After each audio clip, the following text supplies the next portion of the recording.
and Bhima is getting wild. Every minute he thinks about his situation, that we have to spend time in jungle. We were prince, living comfortably in palace. Now we have to be in jungle, hunt our own food, search for our food. And he sees Draupadi struggling in jungle. And whenever Bhima goes through this, immediately Bhima becomes wild. He pulls his sword out and he gets up and he screams, I will kill Yudhishthira. All this happened because of his, he went and played this game of dice. All this because of him. I will rip him apart. I will kill him. And whenever Bhima becomes angry, Arjuna will pull him down. And Arjuna will say, my dear Bhima, don't forget that conversation.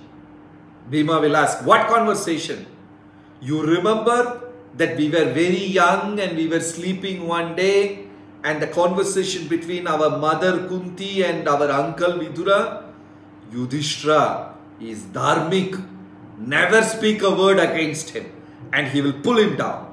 And when Arjuna pulls Bhima, Bhima gets very angry, infuriated. He will he will sit down. Okay.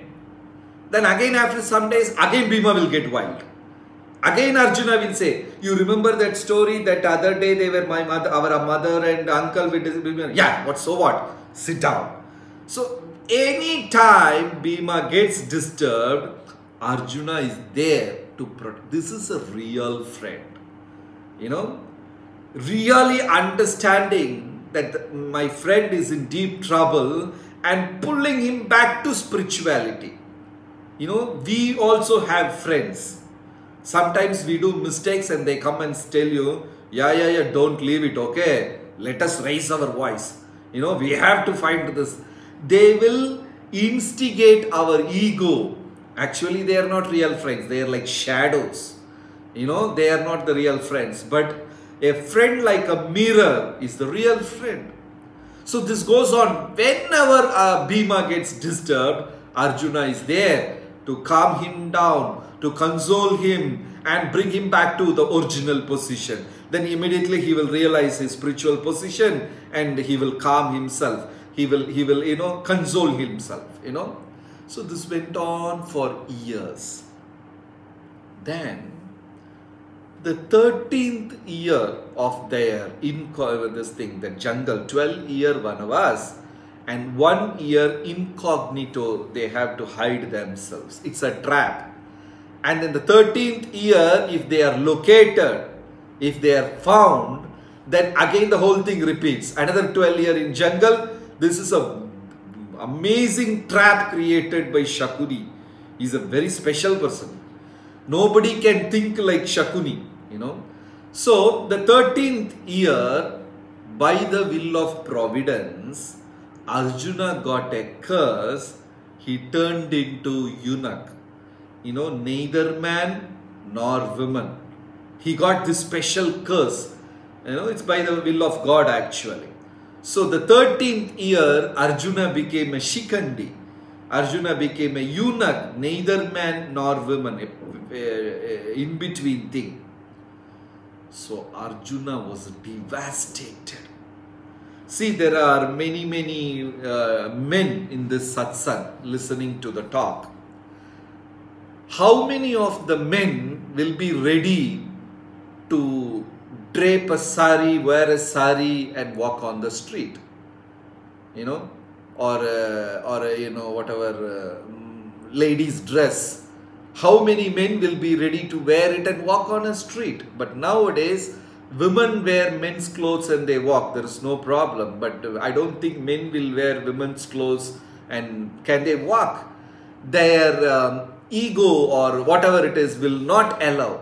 So if common people, if normal people are facing so much of difficulty, mental imagine the situation of Arjuna, who had fought battle with Lord Shiva, who had fought battle with almost all the kings of the planet and won over them and been victorious. Such a powerful Kshatriya becoming a eunuch neither man nor woman, and one full year he has to live like that, and his conscience doesn't permit, and he was deeply devastated, shattered, he was lost, and he's getting infuriated, he was getting so wild, and he was thinking, all because of Yudhishthira. If Yudhishthira had not played that game, why would I be suffering like this? And one day, Arjuna was so wild, he pulled his sword and he said, I'm going to kill Yudhishthira now. Then immediately Bhima came and said, Arjuna, I will tell you one story. Then Arjuna asked, what story? You remember that we were kids and one day we were sleeping and our mother Kunti and Bhima had a conversation, then Bhima narrated the same thing back and told Arjuna that you are losing your focus. You are getting out of the track, and pulled him down. This is real friendship. Then one devotee, one spiritualist get disturbed. Immediately the other person comes to help and brings him back to the normal spiritual track. It's very important. So that's why Bhima and Arjuna were so thick friends that when one gets disturbed, immediately the other person is there and trailing so many things, explaining it nicely and making them realize, because a disturbed mind cannot think properly, because many times we are taking help of the same mind which has created problem. So we need a higher platform, a mind in a higher platform to help us.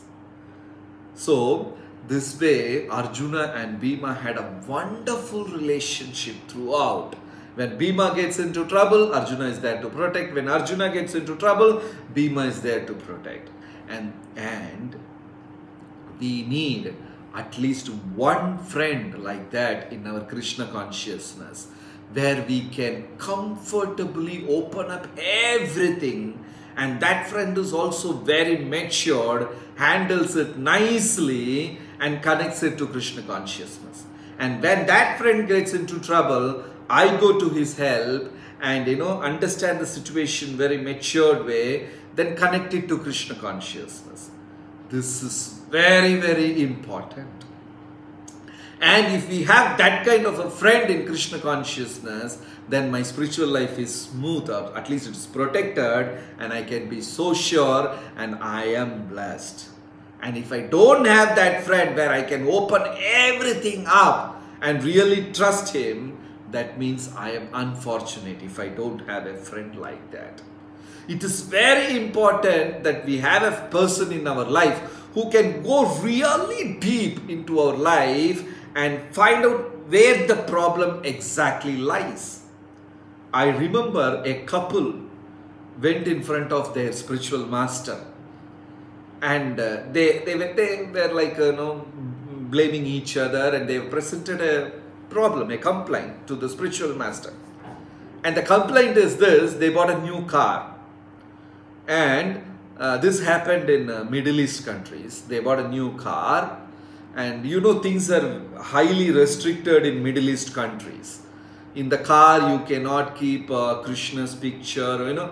All devotees do. Sometimes they keep Krishna stickers or some pictures inside the car. They put stickers of Hare Krishna mantra, quite natural. So they bought a new car, and the wife is so adamant and stubborn that she want to have a Krishna small murti in the car, in the front, and the husband is dead against it. Both of them are devotees.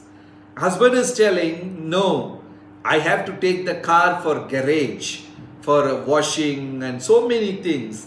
And those people, they don't like, they will break it, they will this happens in Middle East, in few countries this happens. If you have any Hindu god's picture and you take your car for a service station and they just tear it off, they just break that thing into pieces. They don't permit anything like that. And this happens there. So the husband says, I don't agree with this, because I have to take this car and these people will insult do that, and that will turn into an offense, and I am not ready, so I am not going to keep Krishna's murti in the car. And the wife is saying, if you are not going to keep, then I am not going to get inside the car. This is a small complaint, but that turned into an argument, and it went to the spiritual master. Spiritual master patiently listened to the argument. And can you think who is right and who is wrong here? So spiritual master patiently heard that whole incident, and amazingly, surprisingly, he gave an answer which was very impressive.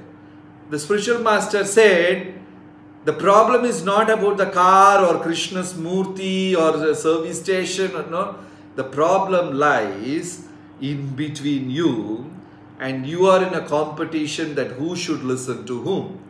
Husband wants the wife should listen to me, and the wife wants husband should listen to me. There is nothing. So this is a very important lesson from Mahabharata, where we should understand there is nothing called right and wrong in this material world. Even in Bhagavatam 11th canto, Krishna is explaining this to Uddhava.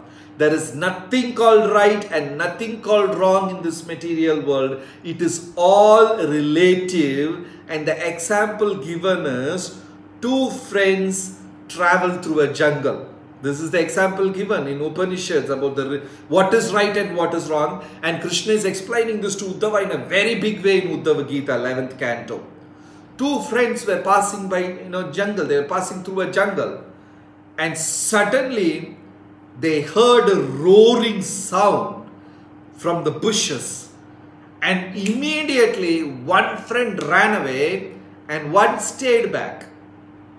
Then they found out it was some kind of a wind and some reptiles crawl, some noise. It is not a lion or a tiger, and there was no need for the friend to run. So the friend who stayed became a hero, and the friend who ran away became coward, and the friend who stayed, he felt, I am right and I am perfect. And the friend who ran away, he said, he's wrong. And the same instance, one guy ran away, another stood back, and actually it was lion. That's the second instance. It was lion that came out of the bush and killed this guy who stood back. Now what happened? The guy who ran away is right, and the guy who decided to stand back is wrong. So how can we say what is right and what is wrong? We all live in our own paradigm. I think deep-rootedly, we are very egoistic, and we all think deep-rootedly, somewhere deep in our heart, I am always perfect. My understanding is perfect. My decision on situations are perfect. The way I understood Srila Prabhupada's books is the best way of understanding, and nobody else have understood. The ego, ahankar is so deep-rooted, it will never allow us to agree our mistakes.